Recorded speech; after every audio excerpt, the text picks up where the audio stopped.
ధనవంతులు కొనుక్కునేవాళ్ళు అప్పుడు. అదే కేబుల్ కనెక్షన్ ప్రతి ఒక్కరు పెట్టించేసుకున్నారు. అప్పుడు ఎంత 75 రూపాయలు 100 రూపాయలు ఆ రోజున. ఇందులో పొద్దు నుండి సాయంత్రం దాకా మరి దాంట్లో ఏమి వేయాలా?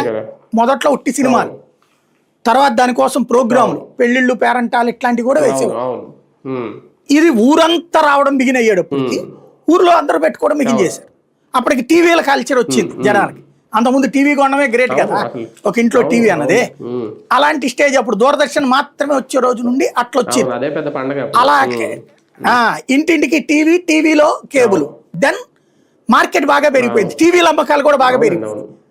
దీని మీద ఒక ఆర్టికల్ నేషనల్ మీడియా వాళ్ళు ప్రొజెక్ట్ చేశారు, హిందూ క్రానికల్ ఎట్లాంటి.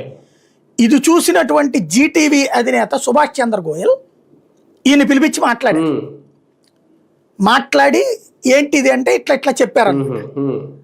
ఓకే, నేను ఇన్వెస్ట్ చేస్తాను, దేశవ్యాప్తంగా చేద్దాం. అప్పుడు పుట్టుకొచ్చిందే సిటీ కేబుల్. సిటీ కేబుల్ అనేది జీటీవీ సిస్టర్ కన్సర్న్ అన్నమాట. జీటీవీ ఇన్వెస్టరు, సిటీ కేబుల్ అనేది లోకల్ గా ఉన్నటువంటి కేబుల్. ఇది పెట్టుబడులు పెట్టేటప్పటికి బోల్డ్ అంతే లక్షల్లో డబ్బులు వచ్చినాయి కదా. అప్పుడు మమ్మల్ని అప్పుడే అనమాట తీసుకుంది. అప్పుడే న్యూస్ కూడా మేము బిగిన్ చేసి ఆ టైంలో మాస్టర్ ఛానల్ నుంచి సిటీ కేబుల్ కన్వర్ట్ అయినప్పుడు అప్పటిదాకా మాస్టర్ ఛానల్లో పెళ్లిళ్ళు, పేరంటాలు, విజువల్స్ వేస్తుండేవాళ్ళు. ఆ స్టేజ్ని